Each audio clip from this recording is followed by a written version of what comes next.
A very good evening and welcome to State of Business, our television's primetime business news bulletin. I'm Madhusha Palakumar. Let's take a look at the headlines first.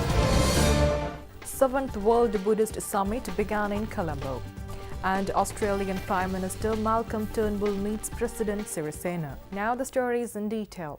The 7th World Buddhist Summit, organized by the World Buddhist Supreme Conference of Japan, was inaugurated at Temple Trees today under the theme Buddhism for World Peace.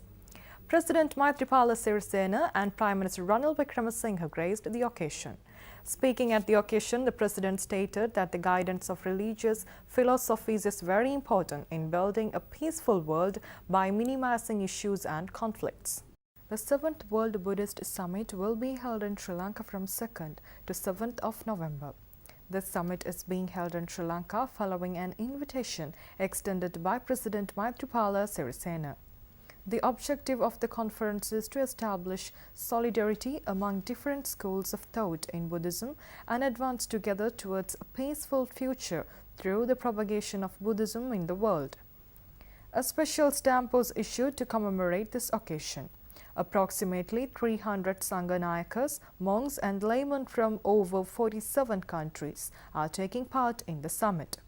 Roundtable meetings are scheduled to be held on 3rd and 4th of November. The closing ceremony will be held on 5th of November.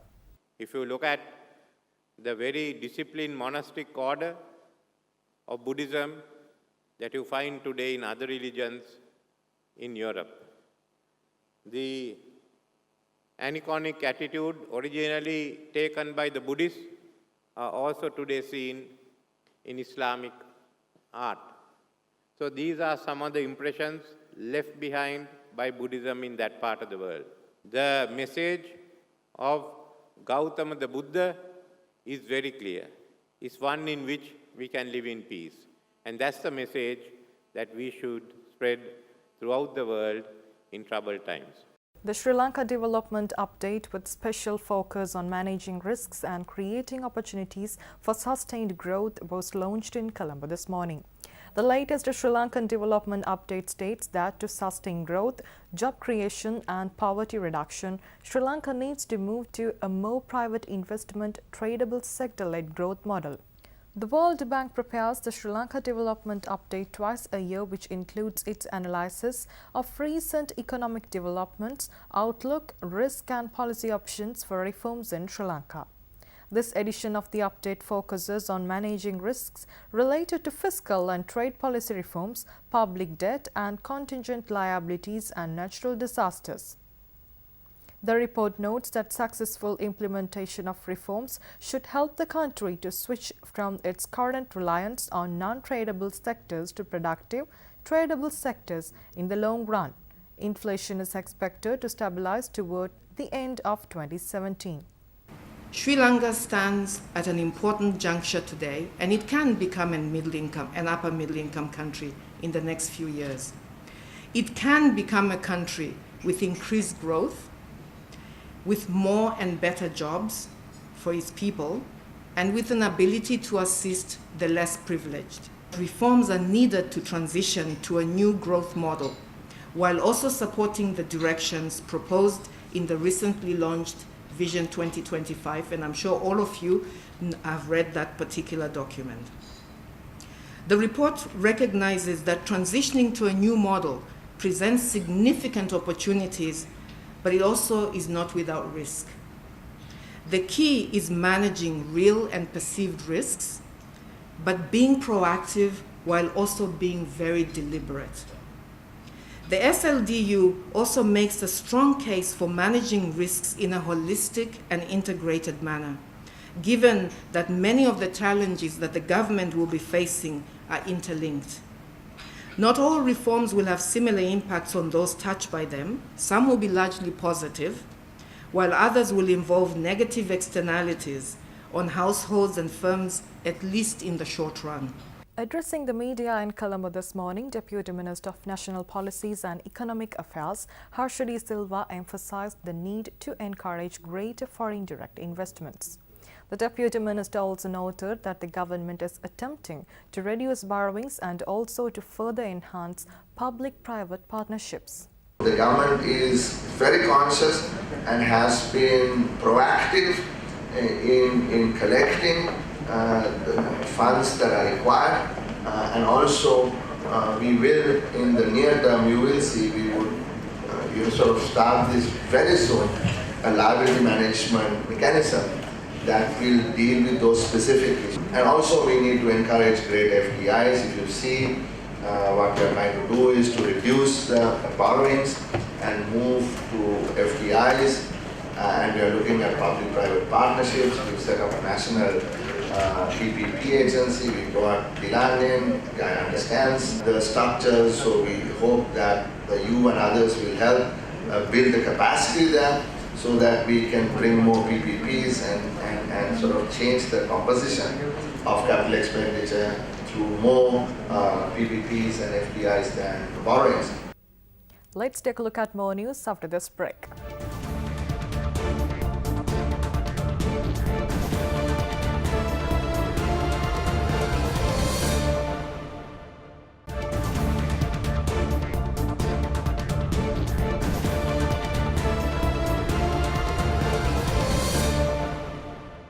Welcome back. Australian Prime Minister Malcolm Turnbull met with President Maithripala Sirisena at the Presidential Secretariat in Colombo today to hold bilateral discussions. He arrived at Sri Lanka earlier today to mark the 70th anniversary of Australia's bilateral relationship with Sri Lanka. Australian Prime Minister Malcolm Turnbull congratulated President Maithripala Sirisena for the Great Reconciliation Programme undertaken by the Sri Lankan government. Australian Prime Minister thanked the President for the excellent cooperation extended to combat transnational crimes including human smuggling and drug trafficking. Turnbull also assured assistance to further develop Sri Lanka's counter-narcotic capabilities. Furthermore, Australia will assist the National Defence College, which is to be set up in Sri Lanka in the near future. The Australian Prime Minister said his government would deputise a senior military officer for 2 years to provide administrative and curriculum expertise and to deliver select course modules to the NDC. President Sirisena thanked the Australian Prime Minister for continuous assistance provided to Sri Lanka's development activities and support extended at international forums. Speaking further, the Sri Lankan President thanked Australia for assisting in Sri Lanka's coastal security operations by providing fast naval patrol crafts during the last few years.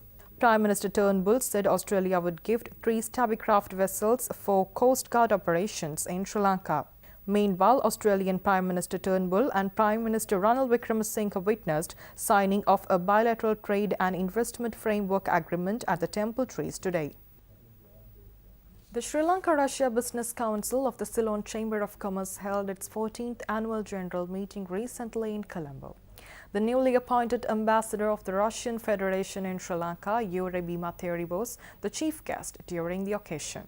Sri Lanka-Russia Business Council was inaugurated in the year 2001 with the objective of promoting trade, investment, joint ventures, services and tourism between Sri Lanka and Russia. During the meeting, Priyantha Hapuarachi, the Chief Financial Officer of South Asia Textile Industry Lanka Private Limited, was elected as the President of the Council for the year 2017-2018. Isuru Samarasinghe joined the committee as the immediate past President. The newly proposed constitutional amendments were also discussed and adopted at the AGM. Speaking at the meeting, the newly elected President of SLRBC, Priyantha Hapuarachi, highlighted the key activities and events undertaken by the Business Council in order to strengthen trade and economic activities between both the countries.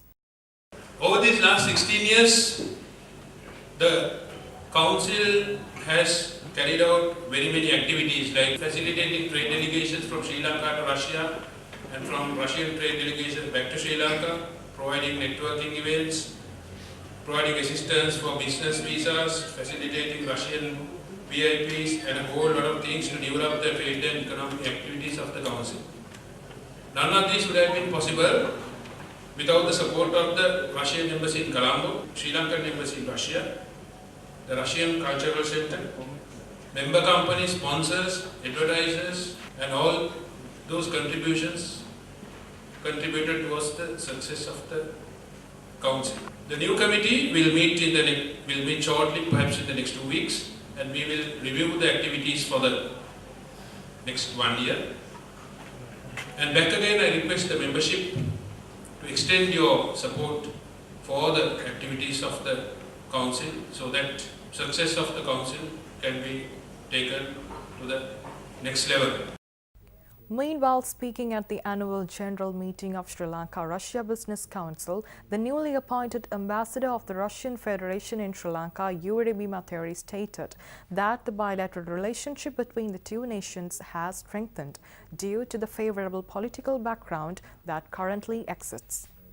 Speaking further, the ambassador commended the efforts directed towards building a stronger relationship between both the countries. The political background of our relations is so favorable, is very much favorable for the development of our bilateral economic, trade, technological, scientific relations. Especially, as it was already mentioned, it was confirmed by the second meeting of Intergovernmental Commission on Trade, Economic and Technological Cooperation, which confirmed the desire of both sides to continue cooperation and to explore even new venues of this cooperation, of these interactions. Generally, we have no contradictions with Sri Lanka on any political international items. All the approaches to all main international issues are the same, both in United Nations and in other international forums. As far as, I would like to repeat again that as far as our bilateral relations, impetus to which was given by the visit of His Excellency President of Sri Lanka, Maithripala Sirisena, to Russia, these bilateral relations are, I think, can be example for many other countries. The relations of friendship, understanding, and mutual respect. And I hope that we hope that the political dialogue between Russia and Sri Lanka will intensify.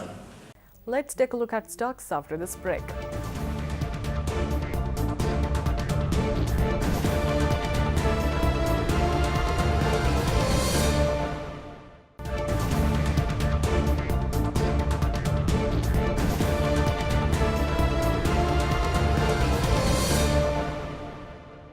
Welcome back. Trading at Colombo Stock Exchange ended on a negative note today. The all-share price index dropped 2.73 points to close at 6,621.47, and the S&P SL 20 dropped by 4.04 points to close at 3,898.41.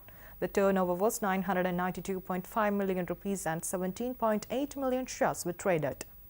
Up next is Forex rates.